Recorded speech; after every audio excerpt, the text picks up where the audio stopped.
Okay, we're gonna let some people trickle in.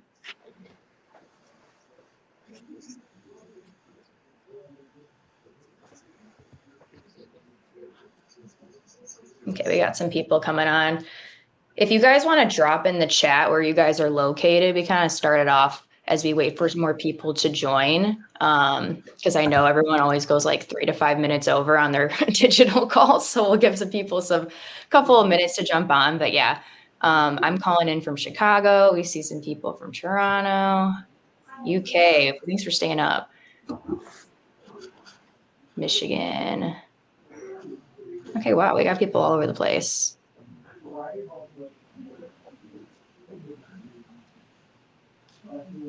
Awesome. And then also too, while we wait, we'd love to know who's in the audience. So if you have a brand or you work for a brand, why don't you post the URL in the thread, just so people can look up different brands. I feel like it's a great way to get exposure and just learn about new brands in the health and wellness space. So yeah, link your brand if you guys are online and you're part of a brand.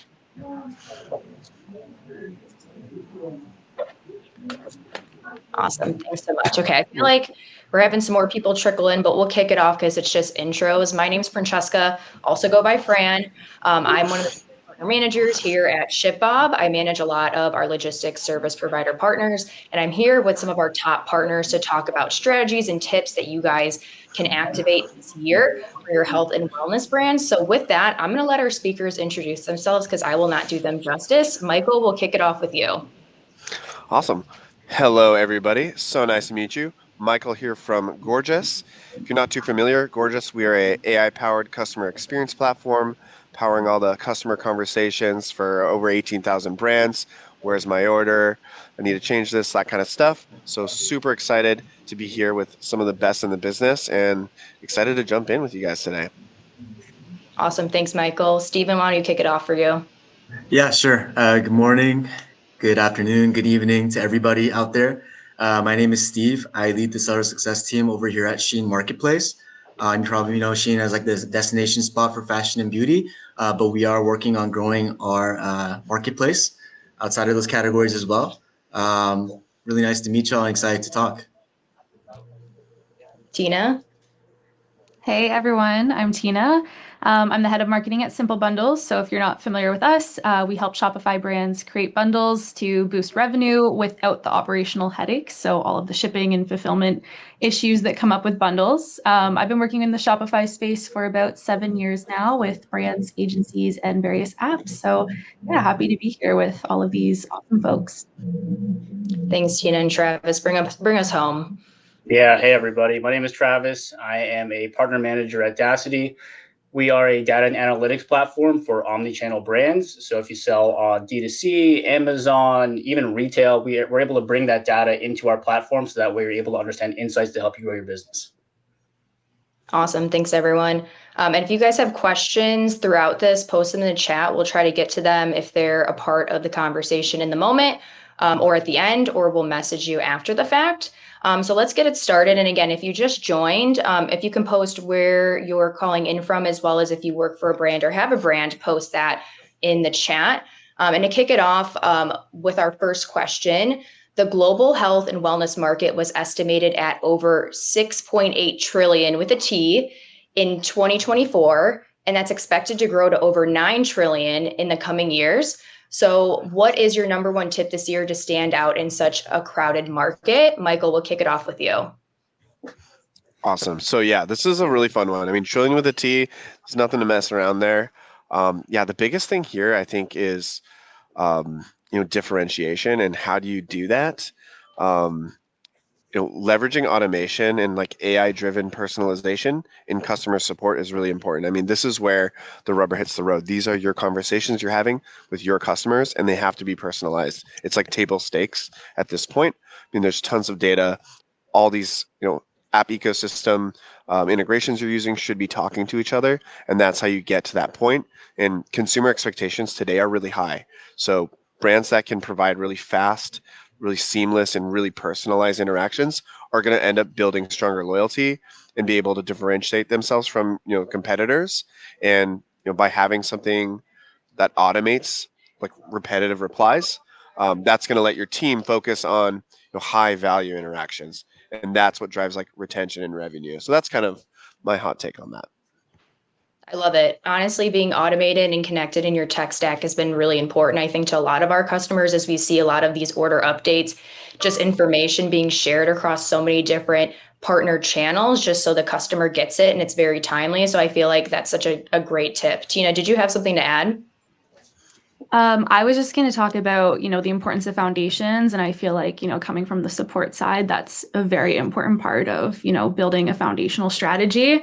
And I always like to say, like, the biggest brands that win aren't the ones with the biggest ad budgets. And I know it can like seem that way when you're looking at your competitors, but it's actually the ones that just lay the right foundations from the beginning. So this might be a bit of like a boring answer, but to me, it's not just about like getting more eyes on your products. It's about turning those views into actual revenue, and building a brand that people want to buy from again. So I think product market fit is something that's important to consider right now. So no amount of marketing is ever going to fix, a product that isn't resonating with your audience. So like before you start promoting things aggressively, just like maybe take a step back and think about, do people actually want this product that I'm selling? Is my messaging clear and compelling? And what makes my brand actually stand out from my competitors? And like the best way to do this is to just talk to real people. So start testing that demand through organic channels like Instagram or TikTok, and like seeing the responses you're getting on your content, using things like pre-purchase or post-purchase surveys to get direct feedback, and then just focusing on benefits over features, or even just like talking about your products to the people that you know in your life. Even your neighbor, your mom, your best friend, you can always share your products with them and get that direct feedback if you don't really have maybe an avenue or a large social following yet.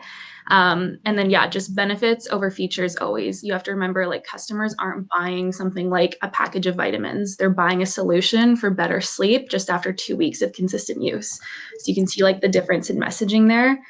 So just validate your demand, refine your messaging, and then just keep focusing on your foundations. And once you feel like you're in a strong point there, look at your website conversion rate optimization, because traffic alone, like I said, isn't going to save you. You can keep spending all this money on ads, but if people are landing on your website and not actually converting, you're just wasting your money. Traffic is only half the battle. So make sure you're looking at things like slow load times, clunky navigation, or weak CTAs across your website, just to make sure that when someone is landing, they are actually having a really good experience.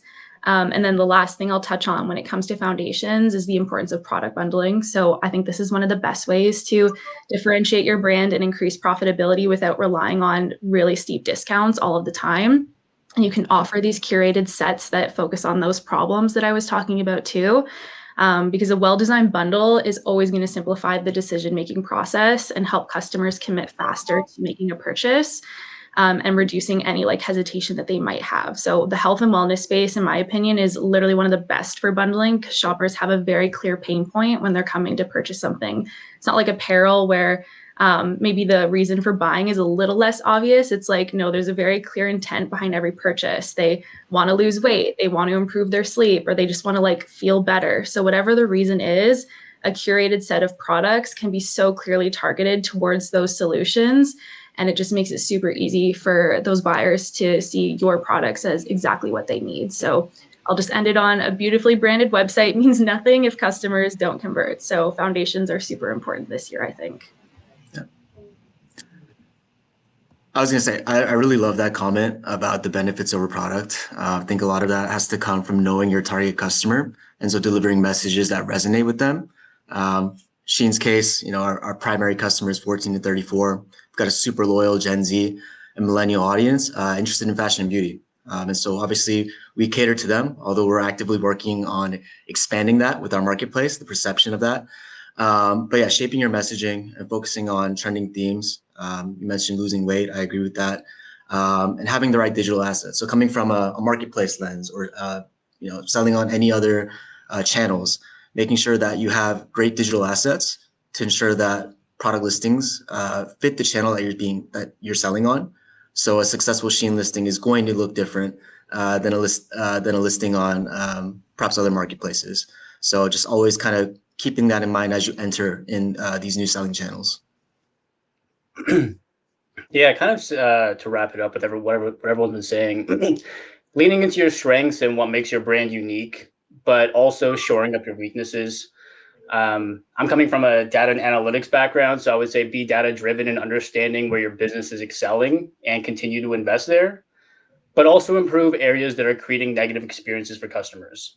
So if your strengths, like if you're thinking about expanding to retail because you're already selling in D2C, you're selling in Shein, Amazon, but you see that you're really popular in like Ohio of like the US, thinking about expanding a retail presence there. Um, for a weakness, maybe you realize like a product is taking too long to get to customers in certain areas and there's a bottleneck there, and trying to pinpoint, understand where you need to improve that process so that way you can get your product out to customers faster. It's just being like data driven and understanding like where your weaknesses are and trying to shore those up as best as possible to create the best customer experience. Overall, like a great customer experience with a great product is what your customers are wanting from you, and that'll keep them coming back for more.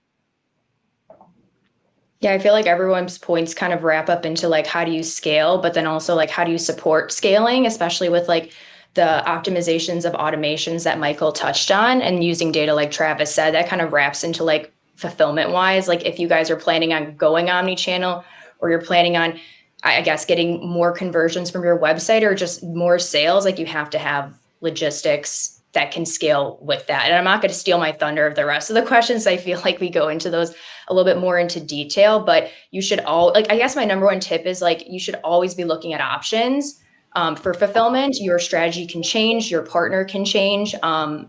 There's new channels coming on all the time that people can't support. And I think you need to stay nimble and know what's out there and have those active conversations. Like if you got on a call for like one consultative call where they'll give you a quote and kind of walk through what a partnership would look like, a lot of people are really like reluctant to do that nowadays, even when they are actively looking for a new fulfillment solution. If you're self-fulfilling as well, this applies to a WMS running your warehouse, but I would just look at all the options and just have options. The biggest brands that I've talked to are already looking at their 2-year projection of what their volume is going to be like and what fulfillment partner they're going to work with, just because they're scaling at such a fast pace that they know that their structure doesn't support this. So that my tip would be just stay like open to all the options, especially even with other tech and solutions providers in this space. Make connections, because you never know when something's going to happen where you have to take a fast change, or you might have to add somebody to help support a new channel or growth that you're looking to do. Because as a consumer, the worst thing to see, which I'll touch on later, is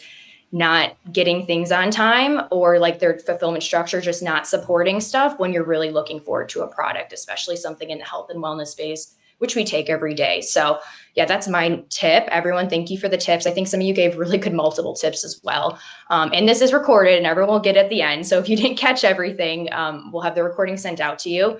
So next question that we have: what trends or consumer behaviors do you anticipate shaping the health and wellness market this year? And how can brands adapt to meet these changes? So I'll kick this off just looking generally at logistics and being a consumer that consumes omni-channel.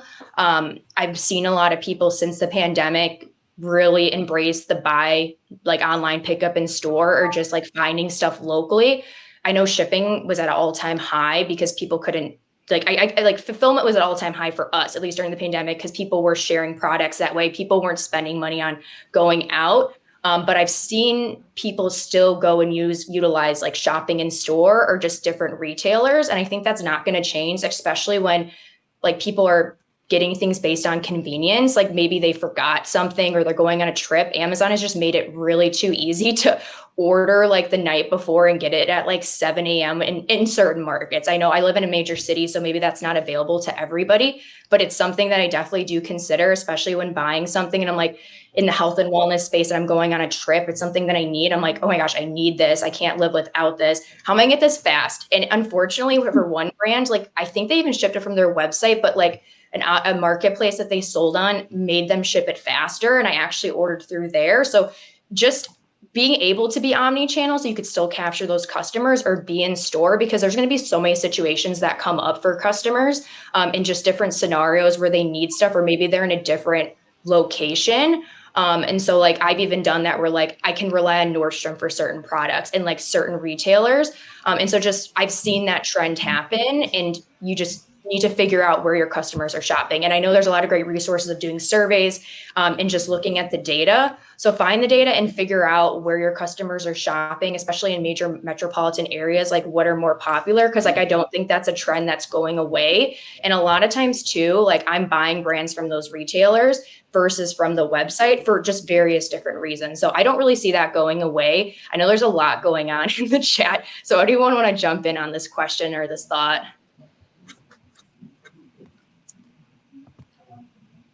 Yeah, I can go. So some trends that I think are going to continue. I think they're already happening. AI-driven product recommendations. TikTok's definitely revolutionized things with like algorithm. The user. My page looks completely different from anybody else shopping on Shein. So I've noticed that within my team. So I think that's going to continue. Personalization. Shein offers capabilities to customize products like mugs and apparel. I think we're expanding that capability, and I think that's going to be probably across the whole industry. Fitness-centered messaging. I think we're seeing a lot of macro trends here. We saw an Ozempic commercial during the Super Bowl, so I think that's going to continue.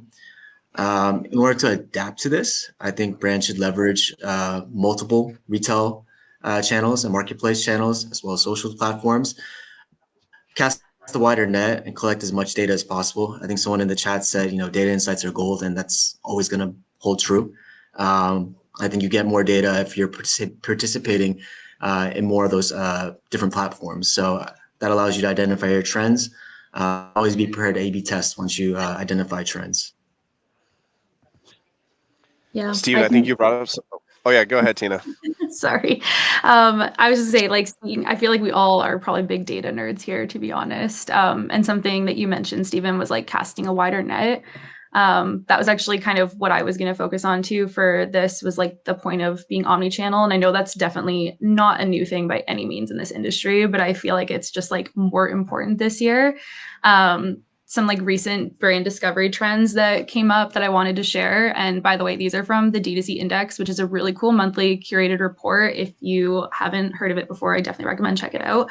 But like a high level overview of what was in the last report was in 2024, 64% of discovery was driven by paid channels compared to 67% in 2023. So while that's not like a massive drop, it is a notable drop considering like this samples tens of millions of respondents.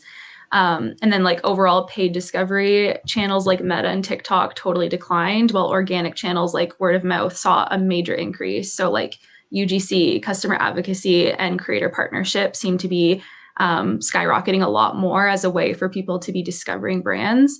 And then we've all mentioned AI here, but AI-driven search tools like ChatGPT tend to be reshaping how people are researching for brands, pulling traffic away from Google. There's been a lot of proof on this happening. And people just like literally going into ChatGPT and typing out things like, I need to buy a Mother's Day gift, like what should I purchase? And it actually recommending like stores to go purchase and products to check out. So brands should also be like rethinking their SEO strategy and experimenting with some of these AI-friendly content formats.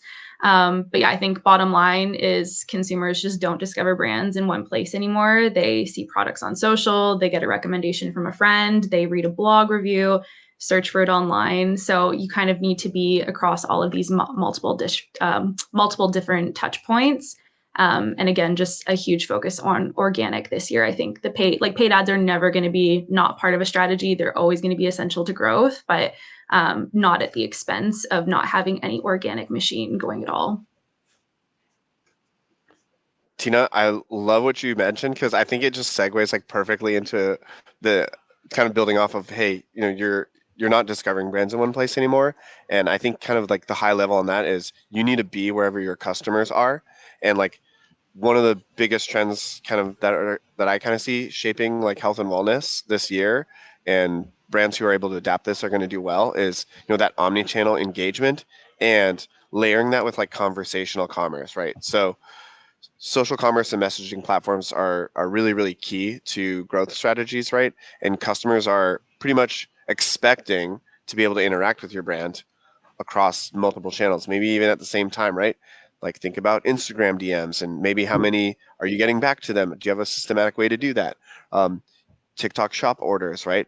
This is a new channel for some brands. Live chat, like all this stuff should be like really frictionless, and that's what provides that good customer experience. And brands that are integrating their customer support and sales strategies across these touch points, using automation, are going to be able to give that fast, seamless response wherever customers are engaging. So Gorgeous helps brands do that all the time.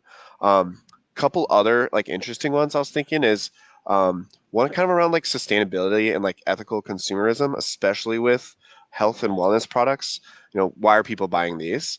They're like ethically driven sometimes, so they want to look at brands, and brands who do a better job of like prioritizing how they're displaying that sustainability or that transparency that makes that brand identity beyond just the product is going to be really key. So communicating that mission in as many places as possible in the brand voice, right? In these customer conversation, any sustainability efforts going on, these can be things that really like is that key decision maker, like when they're about to like purchase, that they know that it aligns with their values, right? And being able to easily find the answer to that, like, I don't know, an example, let's say you add something to your cart and at the very end you're like, oh, are you a B Corp? And if it's not easy to find and someone's kind of waiting to figure that out, maybe they'll bounce off the page, right? So just automating that and making sure it's all there when when that purchase needs to happen is key. And I guess pretty much the last thing, and we've all touched on it and we'll probably continue to keep hammering this in, is like AI and personalization and layering that into your business, right?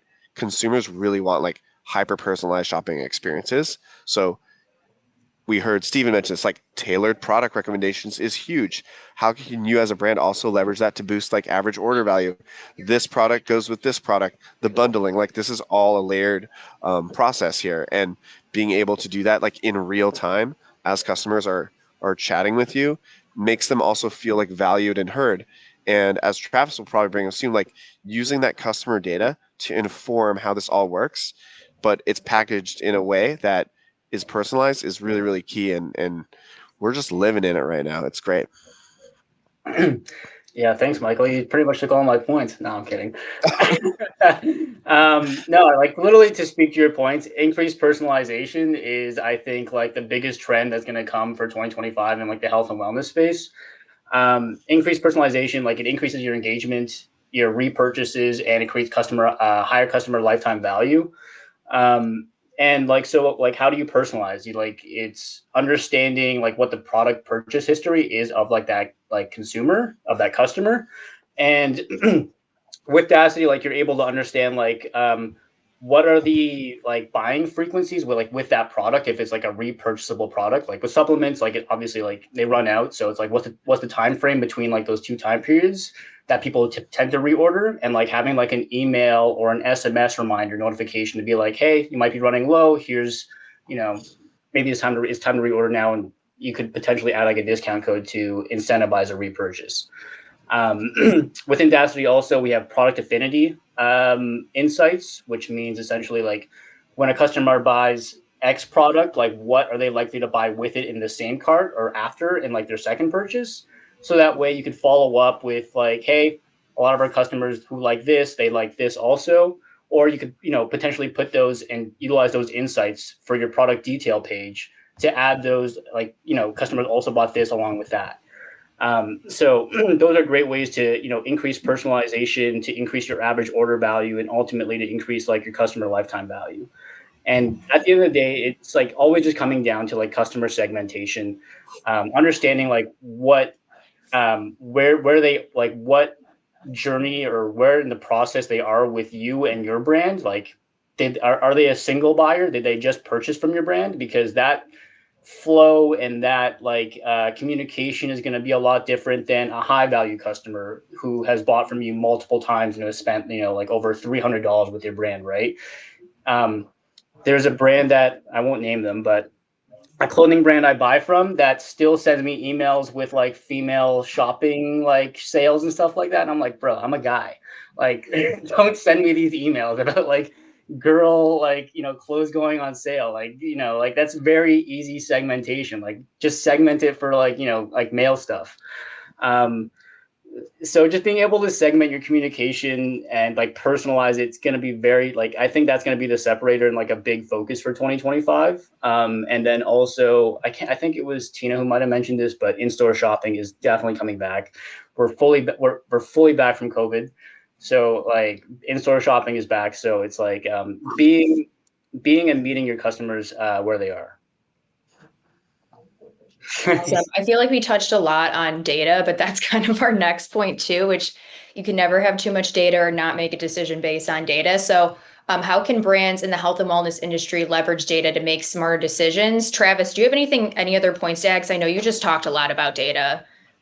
Yeah, totally. I would say from like just an overall like leveraging data to make smarter decisions point of view, you want to unify your data so that way you don't have any data silos within your business and just have like a top-down driven understanding of like your business performance, but also the levers that you can pull to help drive like increased growth.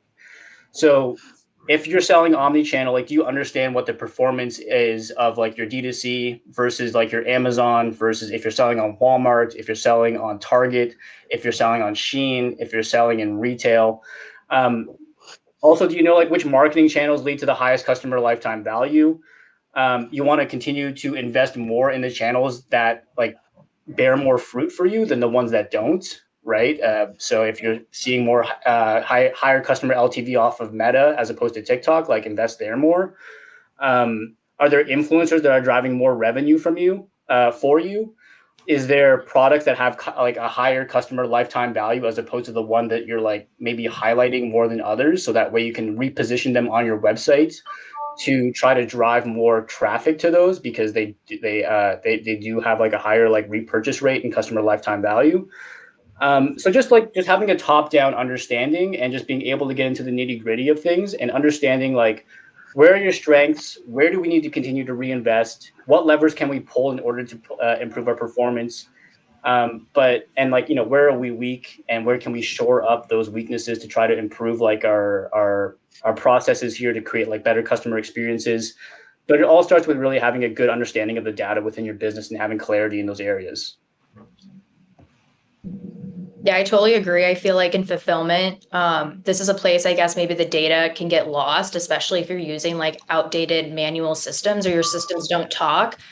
So at the bare minimum, if you're onboarding with a new 3PL, you should be looking for them to do an analysis for you from the start, to use that data to like be more strategic about where you place your inventory. I feel like that's the bare minimum of what they should be doing for you if you're going to onboard with them, if they're selling to you. If you're still sticking with your fulfillment provider or you have a WMS that you use in your warehouse, there should be data points or analytics that pulls this automatically. If not, you should request for them to pull that for you. But I think as we go further into the future and things get really automated and data should just be there for you. And the providers you use should be using systems that talk to other systems, but also make suggestions. And so that's a really vague answer of saying like you need to have data for logistics, but also you should be demanding it on the fly, or we have that in real time, especially most WMSs and like dashboards that you're using if you're outsourcing fulfillment, like show you everything in real time. So like you should have all that information, but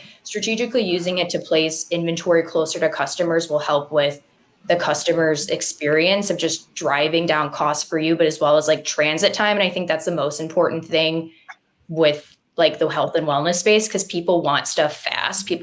Travis talked about like having automations for when things, when they might need something to be ordered. Like people will forget that. People will not see that email because they get a bunch of emails. And so they're going to order last minute. That's something like you really can't control. And just being able to offer fast shipping. We surveyed our customers and like I think 85% of them said they are going to offer free shipping this year. And so I don't think it needs to break the bank. Like if you're just an emerging brand, start with the facility closest to your customers. And again, you can run that data based off of your sales history from the last couple of months. But the goal is to, if you have a lower SKU count, which most people in the health wellness space should, like maybe you'll have a max of a couple hundred SKUs if you're really selling like a variety of supplements, but you should be able to place inventory multiple places, and use the data to figure out exactly where, so you can reduce transit time and then just offer 2-day shipping and free shipping at checkout. And so data at the bare minimum should be able to do that for you guys. And so ask your fulfillment providers if they can't do that. And if you want something like that, definitely reach out, because the system should be automated. So this is really easy for you to do in real time. And that's kind of my take on the fulfillment aspect of the data. Tina, you want to jump in with how you think you guys can use data? Was afraid to cut someone off again, but I love know. this question. This question's so good because I feel like product bundling isn't something that people think about data first. We tend to like look at all of our products in our categories and just like decide what we want to product bundle together and see if it works. But data can actually be a very important part of selecting which items go together naturally. So this is like one of my favorite things to do, but the obvious approach is to analyze your sales history and see which products are purchased together frequently. So the frequency ratio I always recommend should be between 5 to 10%. So if a brand sells like a collagen powder and 10% of orders are also including like a vitamin C supplement, then that's a really strong signal that you should just create a bundle of those two items together, because customers are naturally purchasing both of them in one go anyway. And it just like aligns with natural buying behavior because they're already seeing these items as complementary. So it makes it way more frictionless for them to kind of get both those items on one page. But aside from that, the other approach that I really like taking, and this one's less common, but I do think more brands should try it, is not only looking at single transactions, but also looking at transactions over a period of time and that behavior over a period of time. So kind of depends on what your sales window is. Like if your customers naturally come back between like 60 days between their first and second purchase, that's the window you should look at. If it's 30 days, then look at that window. But you can see like what item someone purchased first, and then what was their second item that they came back and purchased within that window. So one example could be like a fitness brand saw that like customers are buying a protein powder first, and then before 30 days, they're coming back to purchase like a second item that just naturally goes with that protein powder. So this is just like another really good way to indicate like, okay, people are obviously thinking about these two items together, so we should try it as a product bundle. And instead of manually going through all of these spreadsheets on your own, we love the topic AI today, but it can process the sales data so much easier. So I just recommend like uploading some of this sales history into AI, making sure that the customer data is anonymous. Please do not upload personal information about your customers into ChatGPT, but just use the products purchased and then use like a prompt of, sort through this data and identify which two items are being commonly purchased together, and then which item is being purchased first and then second within a 30-day window. And then you'll just have a bunch of recommendations of things to try bundling, and they are obviously things customers are already naturally purchasing. So I recommend doing that than just trying random products without any idea of if they're going to work. Yeah, I think that Tina, like especially on looking at what customers have purchased, and like that also really ties into personalization, because you want to recommend something that they actually like, and like feeding that, ChatGPT, like feeding that stuff through like Dacity, like really extracts those business insights. And it's like, how do you make smarter decisions? Like with all this customer data, what do you do with it? One of the other areas definitely to look at is like, your support tickets, your frequently asked questions, like what are people asking about? You can uncover really important insights from that. And, the other thing that comes about from it too is like common pain points. Maybe you're getting a whole bunch of returns requests after you just launched a certain item. Maybe that could point to a manufacturing issue, right? So you can come back and head it off at the pass, right? There's tons of ways that you're going to want to leverage like all these conversations to tag tickets and use those tags to inform segmentation in your email marketing as well. So if you have somebody who maybe they're known to always ask for a discount and you have a tag for that, you may not want to serve them the same messaging as someone who you consider a VIP. Maybe they have really high LTV. You may also not want to serve certain discounts to those high LTV people because they're happy to purchase without a discount. So you really want to keep these customer profiles separate and use all these conversations that are pretty rich in data that are happening every day to kind of help you predict like those customer needs, right? The other piece too is knowing what needs to be automated from like a repetitive task standpoint is really, really important. A bunch of people asking about where's my order is not necessarily ground shaking questions, and these are things that can absolutely be answered with like Shopify data you already have, tracking data from ShipBob, whatever it might be. Like you can have AI do the heavy lifting for those things, leaving your team open for some really high touch stuff. Maybe it's like some complicated order, some complicated situation, really needs some empathy. Now those folks are available to deal with that, and that's really what's going to be that true customer experience where um, if you were able to resolve that, or if you're able to make them happy, like that's going to improve response time, that's going to improve customer satisfaction and conversion rates from support interactions. I think oftentimes it's really overlooked that your support center can be a massive revenue driver, right? And brands that understand how great customer service drives sales are going to be implementing these tactics to do that. And if you're looking on like how to do that, I think this webinar is probably one of the best to see like these are exact things that like you can take away and try and implement. And we're seeing that stuff happen. I'm out here at Etail West, and like tons of the conversations going on are all around what we're doing today. So really, really timely. Yeah, lots of great insights. I know there's a lot of talk about data, but definitely warranted. For me, I would say, leverage all the data that you get from the selling platforms you're on.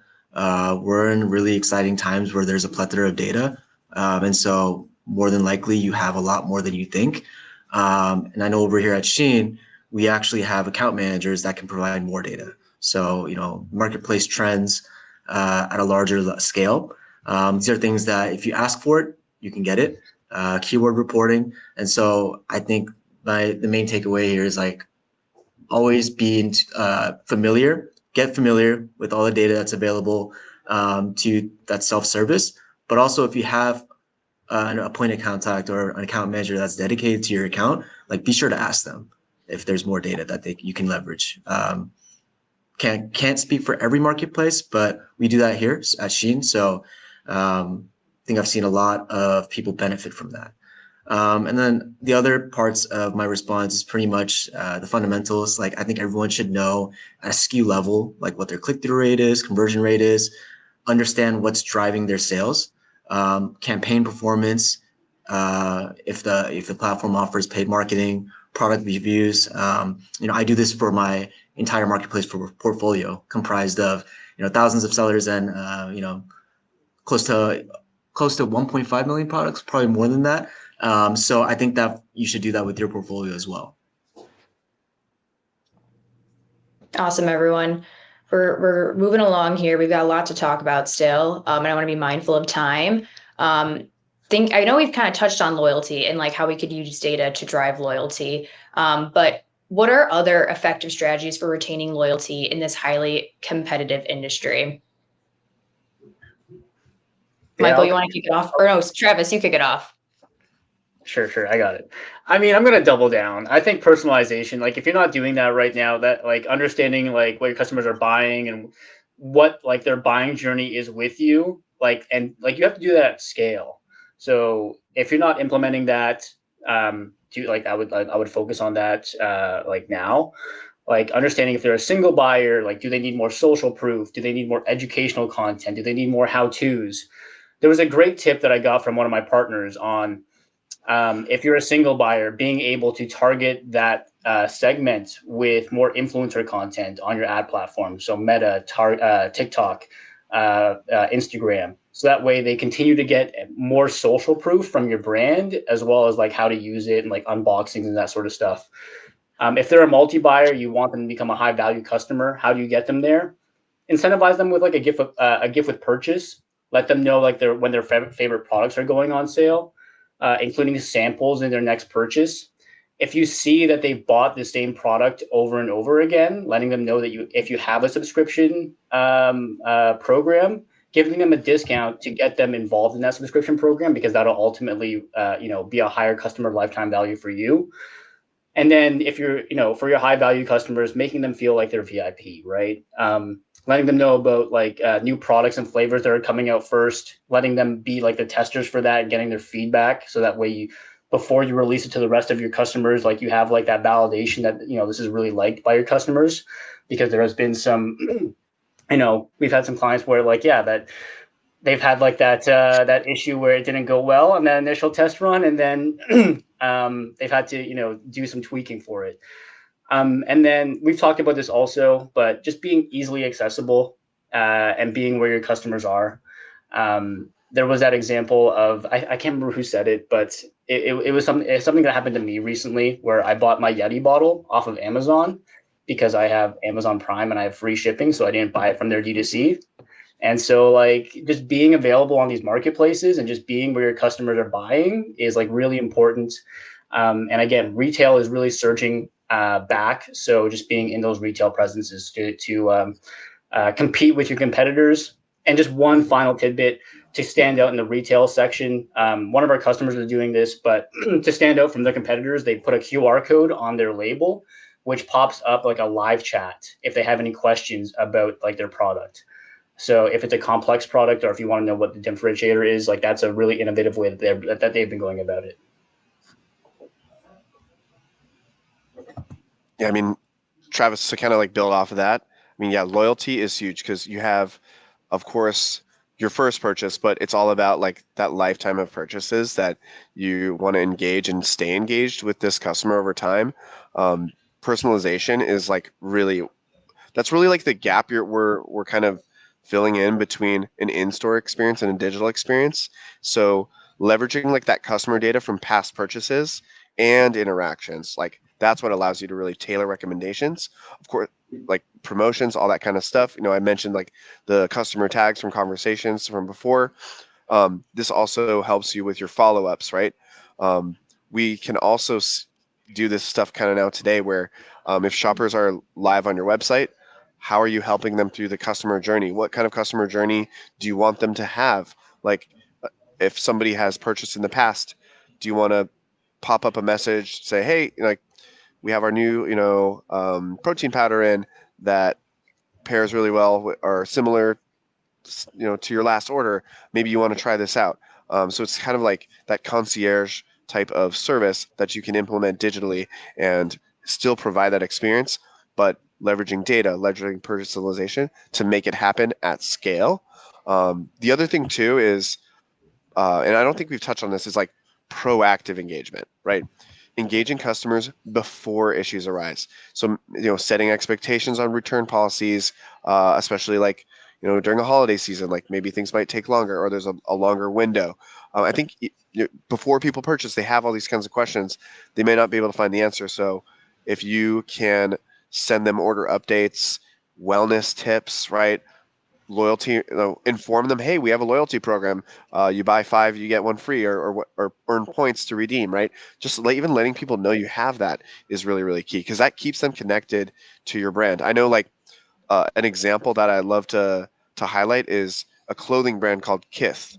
They have a loyalty program, and if you visit different stores, you get like a little icon for like New York City or Los Angeles or Hawaii. Like, so people are really engaged with the brand and they want to kind of gamify and collect, and they earn these points and can redeem it. So that stuff also really drives that engagement. So if you haven't looked into, displaying loyalty data and identifying your customer conversations from that and making that more personal, that's absolutely something you should be incorporating every day. So those are kind of my thoughts on that. I'll just piggyback off of what you just said about Kith. I think, yeah, building programs that help the customer advocate for your brand is super important. So incentivizing feedback, we do that at Shein with Shein points. You want to encourage repeat purchases as well. I think that also earns you Shein points. And also having a great customer service strategy, as Michael mentioned as well. So having fast responses, money back guarantees, just having policies in place so that you stay competitive. I think most brands are doing that today. So super important to just monitor your competition as well and understand what they're doing and try to match that at least. And most importantly, just continuously improving your assortment. I think this is the main reason why Shein has grown so big. 8 out of 10 Shein customers actually return to shop on Shein. They're so sticky that we actually have like a cohort for them called loyalists. So yeah, I think continuously improving your assortment is always going to be should always be in the back of your minds. In addition to these great tips.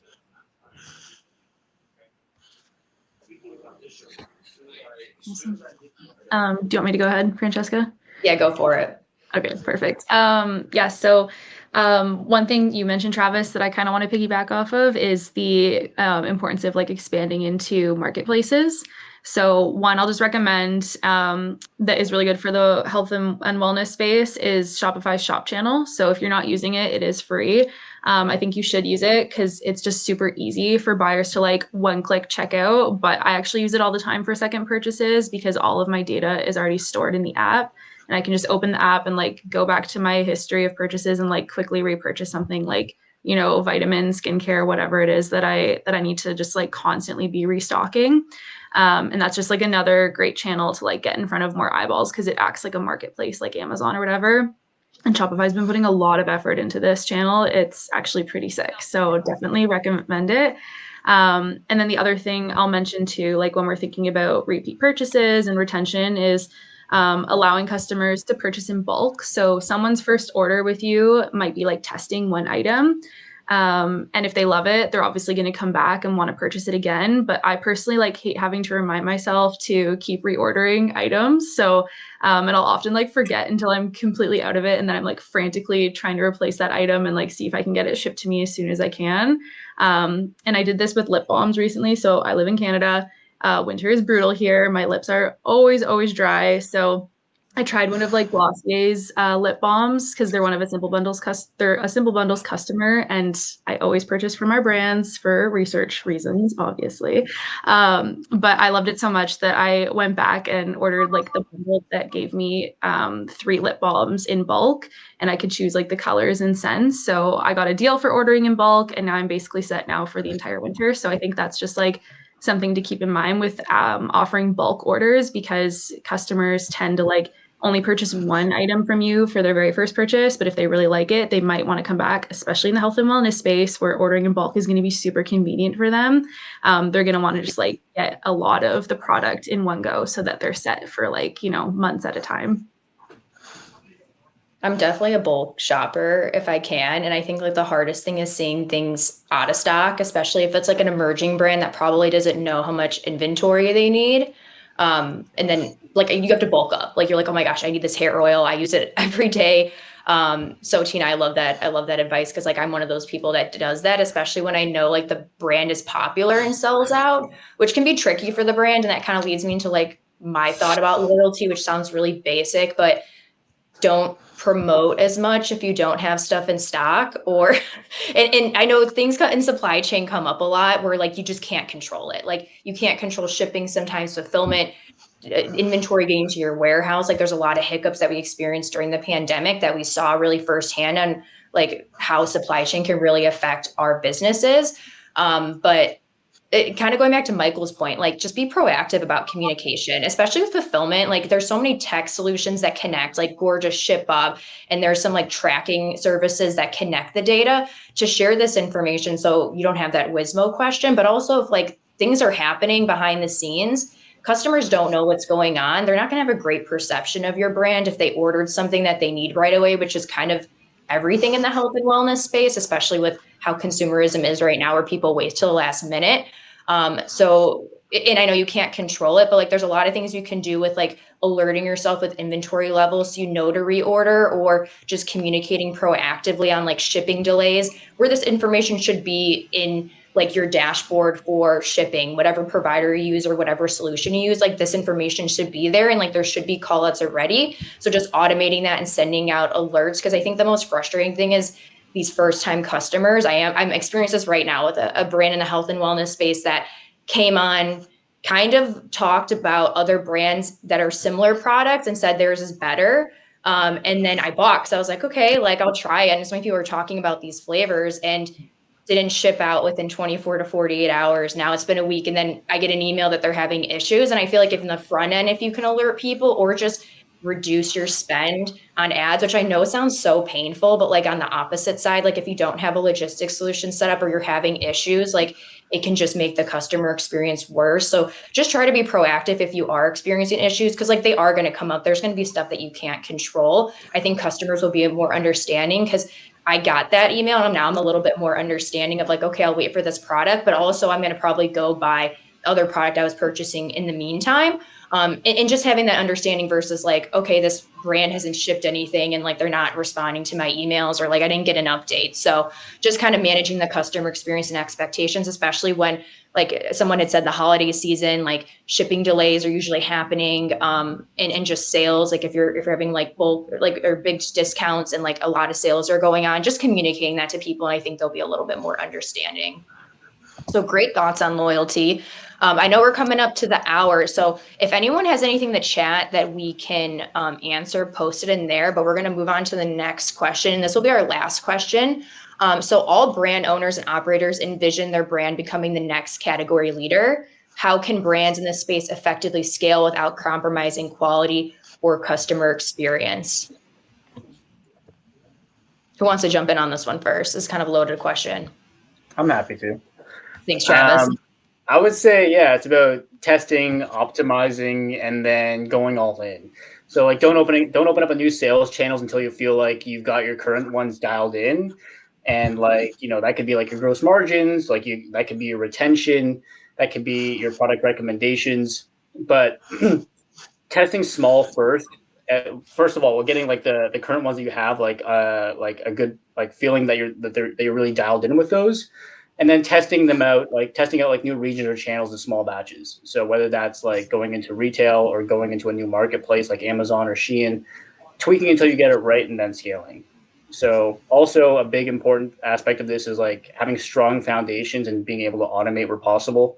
So Gorgeous for customer support, ShipBob for logistics, Dacity for analytics, just being able to free up like human bandwidth so you can focus on actually like growing the business, as opposed to like having to do like repetitive manual tasks over and over again, which just take like, it's just a time suck. And then, keeping your cash flow tight. Overfunding can mask like sloppy operations, while underfunding can halt momentum. So being able to focus on your unit economics and being able to forecast aggressively, but also realistically, by keeping a buffer there to stay profitable.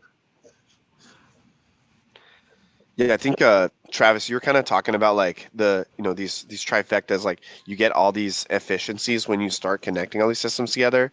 I have this like fun little data point here for you guys. So we found that like 80% of shoppers are more likely to buy when given a personalized experience. And like this is some HubSpot data to tie off of that 90% of customers rate an immediate response as important or very important when they have like customer service questions. So in order to kind of stay like as a category leader, baking this into your strategy where you're actually talking to people and you really want to make sure you're hitting on these points, because this is what people care about. This could be the one interaction that they have, and are you meeting those expectations? So take a look at your inbound inquiry volume, understand your seasonality, and like supplement that stuff with AI. Like make sure that you can soak up those common questions. You also want to take a look at your ticket to order volume ratio and understand, is it high, is it low? What that is like the number of questions you get per 100 orders. I think brands who are doing really, really well are probably in like a 20 to 30% range. And you really want to like capacity plan for stuff like that. Keep creating frequently asked question articles, have a help center, reference your AI to pull from your help center articles and answer those questions and iterate over time, because now you're going to be able to have faster responses. So like stuff like Gorgeous, it helps you do that. But if you don't have a FAQ doc, spin one up. That's like definitely the best place to start, and get people to, they really want to just understand what are they getting and when are they going to get it at the end of the day. We're all human.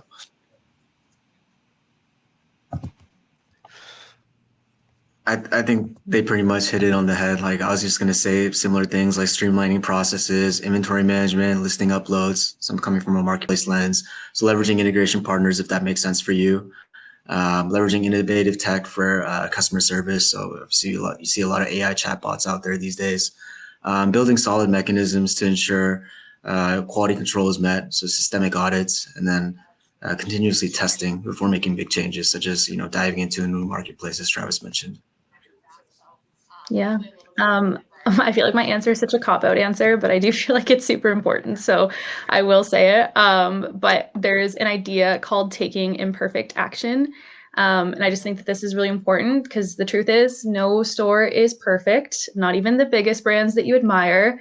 But the difference is successful store owners and marketers take action, learn from their mistakes, and they iterate as they go. So despite all of the tips that we have shared in this webinar, which has been a lot of really awesome ones, you don't need to have every single detail ironed out as you're working towards improving things this year. So just focus on getting your products out there and into the hands of customers and worry about getting it perfect later.